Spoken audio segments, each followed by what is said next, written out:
जोहार झारखंड। स्वागत है आप सभी का हमारे इस यूट्यूब चैनल पर। और आज हम करने वाले हैं 6 to 8 सामाजिक विज्ञान महत्वपूर्ण 30 प्रश्न, जो आप सभी के एग्जाम के लिए काफ़ी महत्वपूर्ण होने वाला है। तो वीडियो को जितना ज़्यादा हो सके लाइक सब्सक्राइब शेयर कर दें। और चलिए शुरुआत करते हैं। आज का जो हमारा पहला प्रश्न है, सबसे पहला नंबर प्रश्न हमारा कहता है कि भारतीय संविधान के किस अनुसूची में पंचायती राज से संबंधित प्रावधान दिए गए हैं। प्रश्न काफ़ी अच्छा है और इस प्रश्न का जो हमारा करेक्ट आंसर होगा ऑप्शन नंबर सी के साथ चला जाएगा। 11वीं अनुसूची जो है हमारा पंचायती राज से संबंधित है। वहीं यदि आप लोग से पूछा जाए कि पंचायती राज स्थापित करने वाला पहला राज्य कौन सा था, तो राजस्थान था। आप लोग इसे नोट कर लेंगे। और राजस्थान के किस जिले में किया गया था, तो नागौर जिले में किया गया था। इसके अलावा भारत ने पहला परमाणु परीक्षण राजस्थान के किस जिले में किया था। इसके अलावा भारत ने पहला परमाणु परीक्षण राजस्थान में ही पोखरण में किया था। कब? 1974 में, और दूसरा 1998 में। अगले प्रश्न की ओर चलते हैं, जहाँ पे हमारा प्रश्न संख्या 2 कहता है 73वां संविधान संशोधन किससे संबंधित है। तो 73वां संविधान संशोधन संबंधित है पंचायती राज व्यवस्था से, जो कि ऑप्शन नंबर बी के साथ चले जाएंगे। तो बी इसका राइट आंसर हो जाएगा। वही मौलिक अधिकार, मौलिक कर्तव्य की संख्या कितनी है, तो 11 है। आप लोग इसे नोट कर लेंगे। मौलिक अधिकार कितने हैं, तो 6 है। मौलिक अधिकार का प्रावधान संविधान के किस अनुच्छेद में है, तो अध्याय 3 12 से 35 मौलिक अधिकार का उल्लेख किया गया है। तो आप लोग ये सारे प्रश्नों को अच्छे से करके जाएंगे। प्रश्न संख्या 3 क्या कहता है कि झारखंड में सबसे अधिक अभ्रक यानी कि माइका किस क्षेत्र में पाया जाता है। तो झारखंड में सबसे अधिक अभ्रक कोडरमा में पाया जाता है। ऑप्शन नंबर बी के साथ चला जाएगा। बी इसका राइट आंसर हो जाएगा। वहीं झारखंड में कोयला कहाँ पाया जाता है, तो झरिया धनबाद में पाया जाता है। कहाँ पे? झरिया धनबाद में। काफ़ी नॉर्मल प्रश्न है। 4 नंबर प्रश्न कहता है कि दामोदर नदी को किस नाम से जाना जाता था। दामोदर नदी को किस नाम से जाना जाता था, तो बंगाल का शोक के नाम से जाना जाता है। ऑप्शन नंबर बी के साथ चला जाएगा।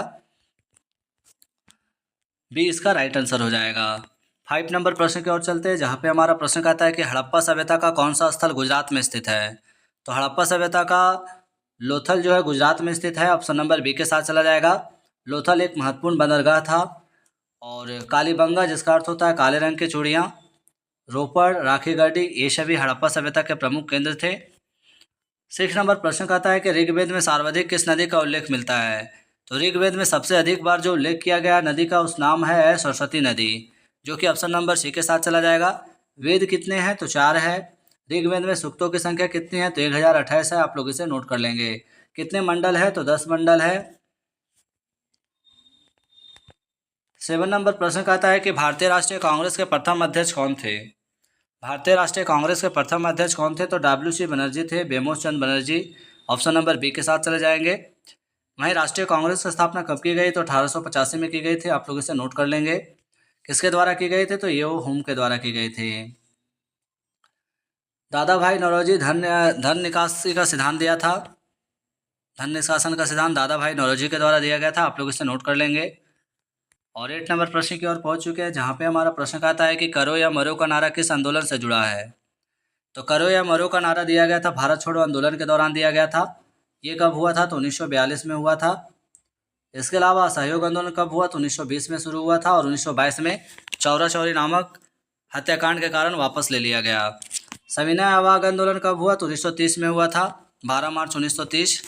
खिलाफत आंदोलन कब हुआ था, तो शौकत अली मोहम्मद अली के द्वारा 1919 में हुआ था। कितना में? 1919 में। 9 नंबर प्रश्न की ओर चलते हैं, जहाँ पे हमारा प्रश्न कहता है भारत का पहला बायोस्फीयर रिजर्व कौन सा है। तो भारत का पहला बायोस्फीयर रिजर्व नीलगिरी है, जो कि ऑप्शन नंबर बी के साथ चला जाएगा।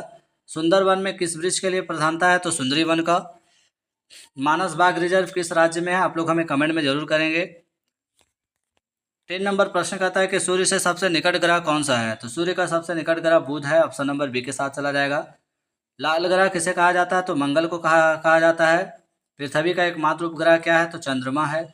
शुक्र को जुड़वा ग्रह कहा जाता है। आप लोग इसे भी नोट कर लेंगे।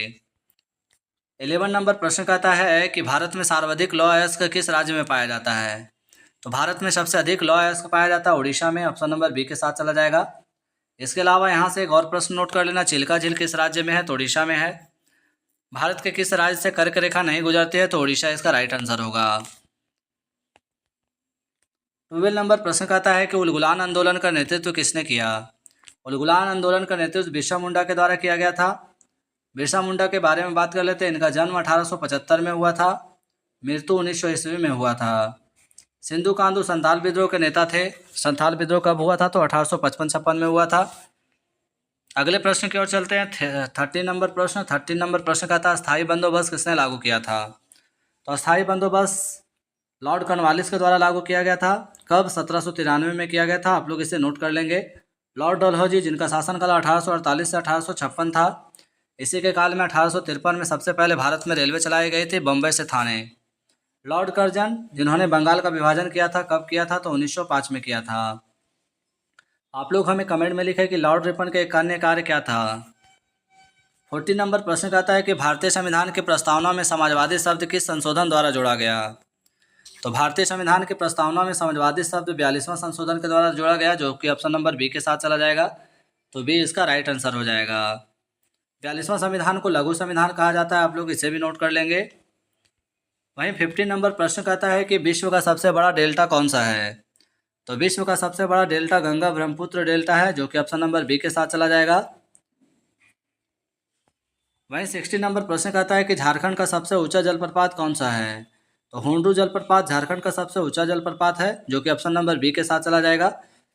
और अगले प्रश्न की ओर चलते हैं। 17 नंबर प्रश्न कहता है कि भारतीय संविधान का अनुच्छेद 17 किससे संबंधित है। अनुच्छेद 17 अस्पृश्यता से संबंधित है, ऑप्शन नंबर बी के साथ चला जाएगा, यानी छुआछूत का उन्मूलन से। वहीं अनुच्छेद 23 से 24 किसका उल्लेख करता है। तो शोषण के विरुद्ध अधिकार का उल्लेख करता है। 18 नंबर प्रश्न की ओर पहुंच चुके हैं, जहाँ पे प्रश्न कहता है मानचित्र का हृदय किसे कहा जाता है। मापनी यानी स्केल को मानचित्र का हृदय कहा जाता है, जो कि ऑप्शन नंबर बी के साथ चले जाएंगे। 19 नंबर प्रश्न कहता है कि मानसून शब्द किस भाषा से लिया गया है। मानसून शब्द किस भाषा से लिया गया है। तो अरबी भाषा से लिया गया है। भारत में मानसून का आगमन कब होता है। तो 15 जून से होता है, आप लोग इसे भी नोट कर लेंगे। 20 नंबर प्रश्न कहता है कि भारत का सबसे बड़ा कोयला क्षेत्र कौन सा है। तो भारत का सबसे बड़ा कोयला क्षेत्र झरिया है, जो झारखंड में पड़ता है। Jharia Dhanbad, option number A के साथ चले जाएंगे। 21 नंबर प्रश्न कहता है कि 1857 के विद्रोह का प्रथम शहीद किसे माना जाता है। 1857 विद्रोह में प्रथम व्यक्ति जो शहीद हुए थे मंगल पांडे थे, ऑप्शन नंबर ए के साथ चले जाएंगे। रानी लक्ष्मीबाई झांसी से 1857 विद्रोह का अगुवाई कर रहे थे। तात्या टोपे कानपुर से, नाना साहब कानपुर से। नाना साहब का पेंशन बंद कर दिया गया था, आप लोग इसे भी नोट कर लेंगे। बिहार से कुंवर से थे, आप लोग इसे भी नोट करेंगे। शिक्षण में करके सीखना सिद्धांत किसने दिया। तो जॉन डोई के द्वारा दिया गया था, ऑप्शन नंबर बी के साथ चला जाएगा। बी इसका राइट आंसर होगा। Right answer option number B इसका जॉन डोई हो जाएगा। नेक्स्ट प्रश्न की ओर चलते हैं, जहाँ पे हमारा प्रश्न कहता है 23 नंबर प्रश्न कहता है सामाजिक विज्ञान शिक्षण का सबसे प्रभावी उद्देश्य क्या है। तो इस प्रश्न का जो सही आंसर है ऑप्शन नंबर बी के साथ चला जाएगा, उत्तरदायी एवं जागरूक नागरिक बनाना। ऑप्शन नंबर बी इसका राइट आंसर होगा। अगले प्रश्न की ओर चलते हैं, जहाँ पे हमारा प्रश्न कहता है 24 नंबर पृथ्वी का सबसे बड़ा महासागर कौन सा है। इस प्रश्न का correct answer option number C के साथ चला जाएगा, प्रशांत महासागर। नेक्स्ट प्रश्न की ओर चलते हैं। 25 नंबर प्रश्न कहता है कि भारत का सबसे बड़ा पठार कौन सा है। तो भारत का सबसे बड़ा पठार दक्कन का पठार है, जो कि ऑप्शन नंबर सी के साथ चले जाएंगे। मेघालय के बारे में आप लोग को बता देते हैं कि मेघालय का मासिन राम में विश्व में सबसे अधिक वर्षा वाला स्थान है, इसको भी आप लोग नोट करके चलेंगे। और साथ ही मेरे प्यारे बच्चों, कर्क रेखा भारत के कितने राज्यों से होकर गुजरती है। तो 8 राज्य से होकर गुजरती है। अगर पूछा जाए कि किस राज्य से होकर नहीं गुजरती है, तो उड़ीसा से होकर नहीं गुजरती है। नेक्स्ट प्रश्न की ओर चलते हैं। 26 नंबर प्रश्न कहता है कि झारखंड का राजकीय वृक्ष कौन सा है। तो ये नॉर्मल प्रश्न है, साल। ऑप्शन नंबर सी के साथ चले जाएंगे। 27 नंबर प्रश्न की ओर पहुंच चुके हैं, और जिन बच्चों ने वीडियो को लाइक सब्सक्राइब शेयर नहीं किए होंगे तो वीडियो को शेयर कर दें, क्योंकि यह वीडियो जेटेट 2026 एग्जाम के लिए महत्वपूर्ण होने वाला है। सामाजिक विज्ञान में स्थानीय अध्ययन यानी फर्स्ट विजिट का प्रमुख उद्देश्य क्या है। तो इसका जो करेक्ट आंसर होगा ऑप्शन नंबर बी के साथ चला जाएगा, अनुभवात्मक अधिगम। ऑप्शन नंबर बी इसका राइट आंसर हो जाएगा। 28 नंबर प्रश्न की ओर पहुंच चुके हैं, जहां पे हमारा प्रश्न कहता है कि संविधान सभा के अस्थायी अध्यक्ष कौन थे। तो इस प्रश्न का correct answer option number A के साथ चले जाएंगे, डॉक्टर राजेंद्र प्रसाद थे। डॉक्टर राजेंद्र प्रसाद जो भारत के प्रथम राष्ट्रपति थे। इसके अलावा बी आर अम्बेडकर, जो प्रारूप समिति के अध्यक्ष थे और संविधान के निर्माता भी इसी को कहा जाता है। पंडित जवाहरलाल नेहरू, जिन्होंने 1946 ईस्वी में उद्देश्य प्रस्ताव को पारित किया था। सरदार पटेल, भारत राज्य में देशी रियासत के विलय में सरदार पटेल का अहम योगदान माना जाता है। बारदोली सत्याग्रह के नेता कौन थे? तो सरदार पटेल थे। 29 नंबर प्रश्न कहता है कि भारत में मौलिक कर्तव्यों को किस संशोधन द्वारा जोड़ा गया? तो भारत में मौलिक कर्तव्यों को 42वां संशोधन के द्वारा जोड़ा गया था। ऑप्शन नंबर बी के साथ चले जाएंगे। साथ ही मेरे प्यारे बच्चों, मौलिक कर्तव्य जिसको मौलिक कर्तव्यों की संख्या 11 है, आप लोग इसे भी नोट कर लेंगे। इसके अलावा संविधान के किस अध्याय में रखा गया? तो अध्याय 4 में रखा गया है। वहीं नेक्स्ट, इससे यहाँ आप लोग को एक और प्रश्न पूछे जा सकते हैं, मौलिक अधिकारों की संख्या कितनी है? तो 6 है। शुरुआत में कितने थे? तो 7 थे। संपत्ति के अधिकार को संविधान के 42वां संविधान संशोधन 1978 में समाप्त कर दिया गया था। और इस तरह से हम 30 नंबर प्रश्न यानी कि आखिरी प्रश्न की ओर चलते हैं, जहाँ पे हमारा प्रश्न कहता है कि जेटेट सामाजिक विज्ञान में उच्च स्तर के प्रश्नों का मुख्य आधार क्या होता है? तो इस प्रश्न का सही आंसर चला जाएगा ऑप्शन नंबर बी के साथ, अवधारणात्मक समझ, मानचित्र, संविधान, झारखंड जी के एवं शिक्षण शास्त्र का समन्वय, ये इसका आधार होता है। आशा करते हैं कि आप लोग काफ़ी अच्छे से तैयारी कर रहे होंगे और वीडियो को पूरा अंत तक देखें। वीडियो अच्छा लगा तो लाइक, सब्सक्राइब, शेयर करना ना भूलें। नेक्स्ट वीडियो में नेक्स्ट टॉपिक के साथ बहुत जल्द ही आप लोग के साथ मिलेंगे। जय हिंद, जय भारत।